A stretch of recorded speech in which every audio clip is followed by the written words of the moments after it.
Nvidia, problems keep accumulating.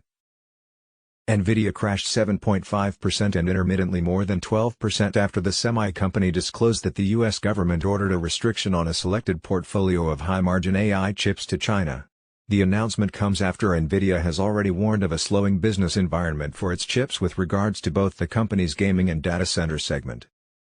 In my opinion, Nvidia stock has for a long time been overhyped and overvalued.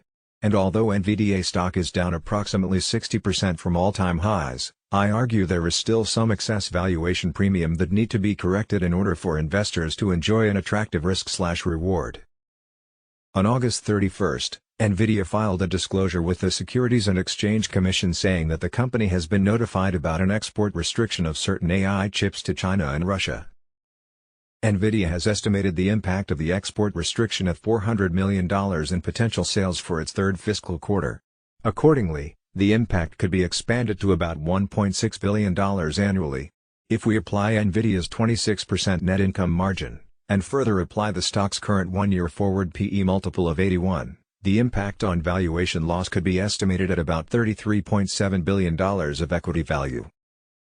The export restriction highlights a risk that the market arguably has ignored so far, the possibility that Nvidia's leading chip technology becomes an instrument of politics. Arguably, the selected restriction of Nvidia's A100 and H100 exports could only be a first wave of regulations to hit the U.S. semi-industry.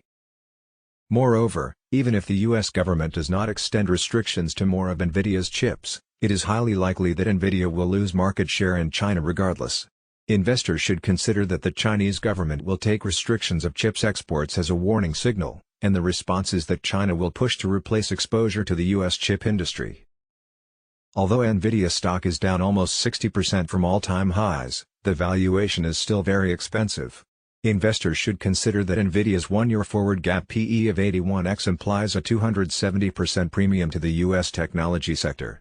Nvidia's PB of 15.8x and PS of 13.9x imply a 290% and 395% premium respectively. Given a slowing business cycle for semiconductors, paired with fading investor confidence in U.S. growth stocks, these multiples are highly vulnerable to a valuation contraction. Paying too much for a hyped investment can be very dangerous. Arguably, Cisco's CSCO growth story and equity performance in the early 2000s is very similar to the current situation surrounding Nvidia, from my viewpoint. In the late 90s and early 2000s, Cisco stock boomed from $5 a share to about $80 a share. Investors were excited buying into the company's growth story that was driven by the World Wide Web adoption.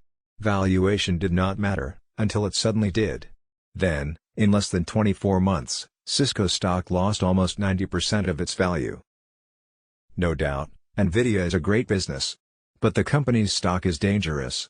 After a weak June quarter, driven amongst others by a slowing semi-demand in the gaming and data center vertical, now investors must also price the negativity of heightened regulatory risk.